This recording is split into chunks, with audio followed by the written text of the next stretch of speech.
ಯಾವುದೇ ಕ್ಷಣದಲ್ಲೂ ಅಮೆರಿಕದ ಮೇಲೆ ಇರಾನ್ ದಾಳಿ, ಪ್ರತೀಕಾರಕ್ಕೆ ಬಿಗ್ ಪ್ಲಾನ್. ಇಸ್ರೇಲ್ ಇರಾನ್ ಸಂಘರ್ಷಕ್ಕೆ ಇದೀಗ ಅಮೆರಿಕ ನೇರ ಪ್ರವೇಶ ಮಾಡಿ ಇರಾನ್ ಮೇಲೆ ಪರಮಾಣು ಕೇಂದ್ರಗಳನ್ನು ಗುರಿಯಾಗಿಸಿ ಅಮೆರಿಕ ಭೀಕರ ದಾಳಿ ನಡೆಸಿತ್ತು.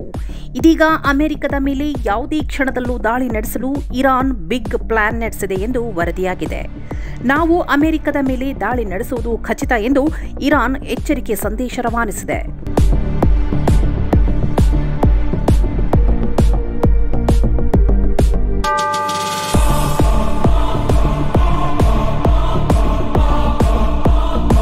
ಇಂದು ಇರಾನ್ ಮೇಲೆ ಕ್ಷಿಪಣಿ ಹಾಗೂ ಬಾಂಬ್ ದಾಳಿ ನಡೆಸಿರುವ ಇಸ್ರೇಲ್ ಪ್ರಮುಖವಾಗಿ 6 ವಾಯುನೆಲೆಗಳನ್ನು ಧ್ವಂಸಗೊಳಿಸಿದೆ.